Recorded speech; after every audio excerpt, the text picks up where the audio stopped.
जय हिंद दोस्तों, आप सब कैसे हैं। उम्मीद करता हूँ आप सब अच्छे से होंगे, बढ़िया से होंगे।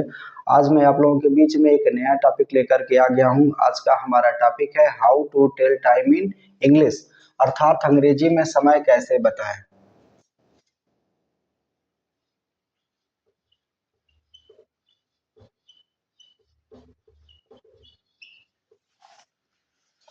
How to tell time in English.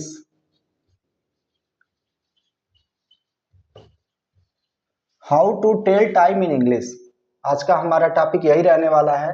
How to tell time, how to tell कैसे बताएं, हाउ टू टेल कैसे बताएं, टाइम अर्थात समय, इन अर्थात में, इंग्लिश अर्थात अंग्रेजी, अंग्रेजी में समय कैसे बताएं।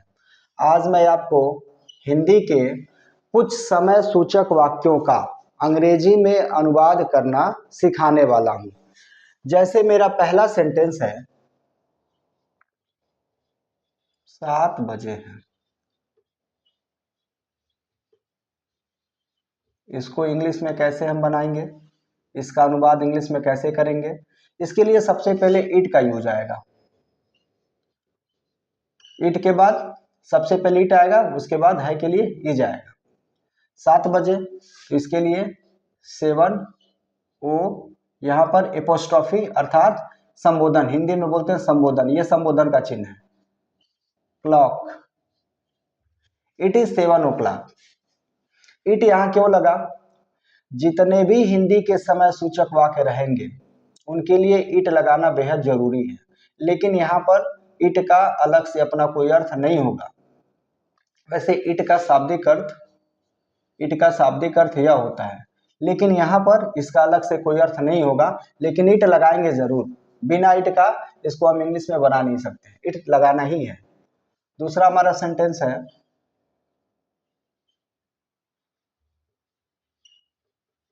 8 बजे हैं,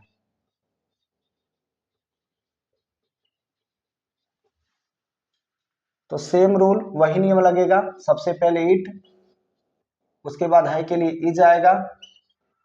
8, तो यहाँ पर 8 लिखेंगे, उसके बाद ओ लिखेंगे और क्लॉक का यूज करेंगे। It is 8 o'clock। ऐसे 9 बजे हैं, इट इज 9 o'clock।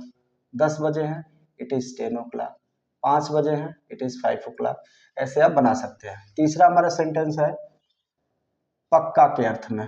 जैसे पक्का, पक्का 4 बजे है।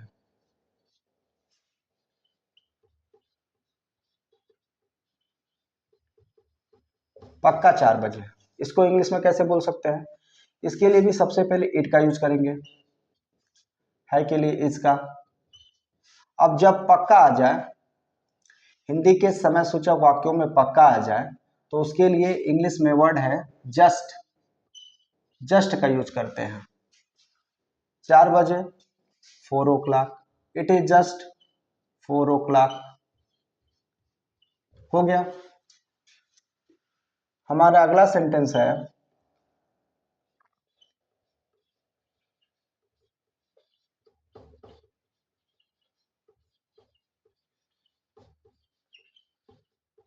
3 बजने वाले हैं, बजने वाले हैं। इसके लिए भी सबसे पहले इट का यूज होगा, उसके बाद है के लिए इज आएगा। बजने वाले हैं, तो बजने वाले जब रहे तो आपको जस्ट ऑन का यूज करना होगा। Just on, 3 3, it is just on 3। ठीक इसी तरह अगर लिखा रहे 4 बजने वाले हैं, इट इज जस्ट ऑन 4। 5 बजने वाले हैं, इट इज जस्ट ऑन 5। 6 बजने वाले हैं, इट इज जस्ट ऑन 6। ऐसे करके आप बना सकते हैं। तो अभी तक आपने 4 तरह के समय सूचक वाक्य देखे और उनका इंग्लिश में अनुवाद कैसे किया जाता है यह भी आपने देखा। पांचवा सेंटेंस इसी क्रम में, पौने के अर्थ में। 8:45 बजे हैं,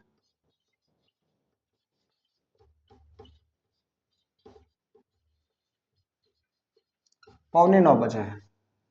तो पौने के लिए सबसे पहले इट आएगा, उसके बाद है के लिए इज आएगा। पौने रहे तो पौने के लिए इंग्लिश में कौन सा वर्ड यूज होता है, क्वार्टर टू। क्वार्टर टू, पौने के लिए इंग्लिश में क्वार्टर टू का यूज किया जाता है। 9 तो 9, इट इज क्वार्टर टू 9। छठवां सेंटेंस, सवा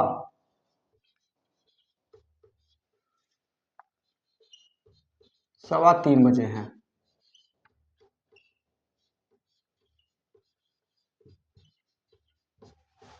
इसको इंग्लिश में कैसे बनाएंगे? सबसे पहले इट का यूज करेंगे, है के लिए इसका यूज करेंगे। सवा, सवा शब्द आए तो इंग्लिश में वर्ड है क्वार्टर पास्ट। क्वार्टर पास्ट, 3:15 बजे हैं, it is quarter past 3, 3, it is quarter past 3।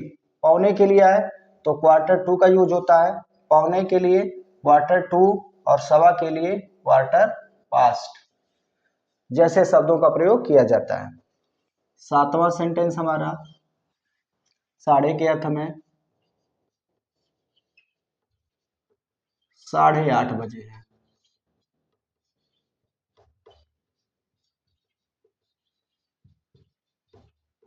साढ़े 8 बजे है, इसको कैसे बनाएंगे इंग्लिश में? 8:30 बजे है तो 8:30 बजे है, सबसे पहले इट का यूज किया जाएगा, उसके बाद है के लिए इज लिखा जाएगा। साढ़े के लिए हाफ पास्ट, हाफ पास्ट, यहां पर 8 है, 8 लिख देंगे तो क्या बना? It is half past 8।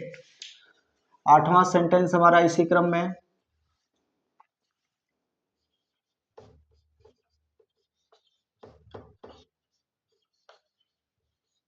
2:07 हुए हैं।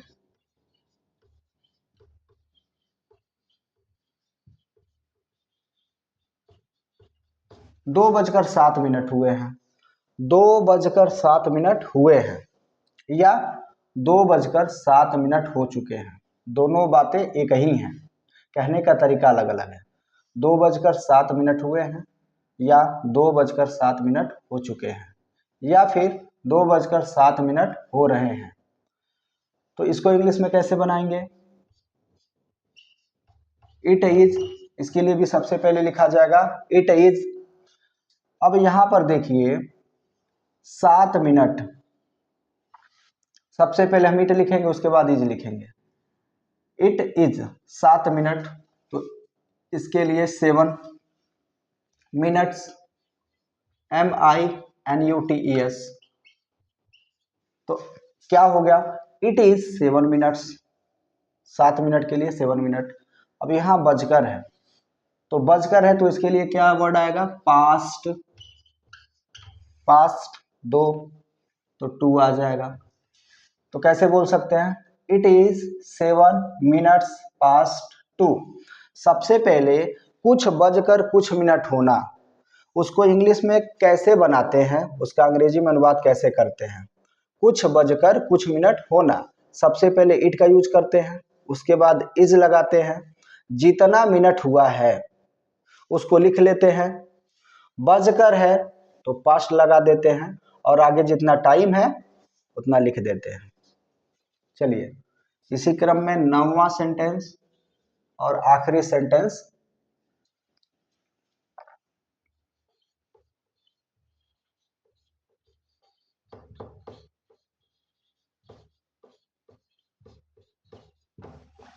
तीन बजने में।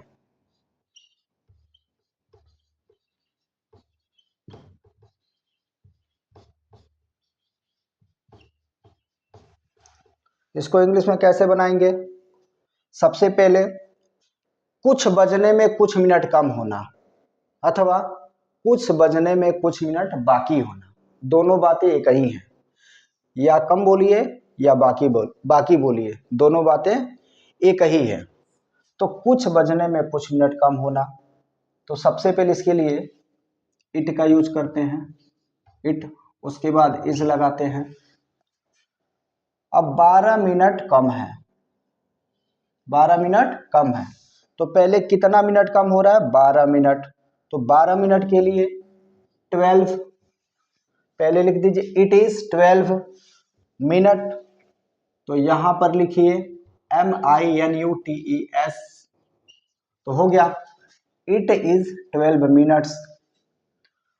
कम या बाकी, इसके लिए हम टू का यूज करते हैं, केवल टू लिखते हैं, TO। अब शुरू में कितना कह रहा है? 3, तो यहां पर क्या लिखेंगे? 3। हो गया हमारा इट इज 12 मिनट्स टू 3। तो आपने देखा दोनों वाक्य में क्या अंतर है? कुछ बजकर कुछ मिनट होना, तो सबसे पहले मिनट का यूज कर रहे हैं, उसके बाद इज का यूज कर रहे हैं। जितना मिनट हुआ है उतना मिनट हमने लिखा है, उसके बाद बजकर है तो पास्ट का यूज हुआ है, और 2 है तो यहाँ पे 2 लिखा गया है। ठीक इसी तरह नवा सेंटेंस हमारा अलग है। 3 बजने में 12 मिनट कम है। यहाँ 2:07 हुए हैं, हो चुके हैं या हो रहे हैं। अब 3 बजने में 12 मिनट कम है, तो इसके लिए सबसे पहले इट का यूज आया, उसके बाद इज आया। इट इज 12 मिनट कम है, तो जितना मिनट है 12 मिनट, 13 मिनट, 14 मिनट, 16 मिनट, जितना मिनट है उतना आप लिख दीजिए। उसके बाद अगर कम या बाकी है, कम या बाकी, तो 2 लगा दीजिए। अगर बजकर है तो पास्ट लगाइए, लेकिन अगर कम या बाकी है तो 2 लगाइए। उसके बाद जितने बजने में कह रहा है उतना लिख दीजिए। तो ये रहा आपका समय सूचक, हिंदी के समय सूचक वाक्यों का अंग्रेजी में अनुवाद कैसे किया जाता है, मैंने आपको बताया। तो आज के लिए बस इतना ही, मिलते हैं नेक्स्ट वीडियो में, तब तक के लिए बाय, टेक केयर।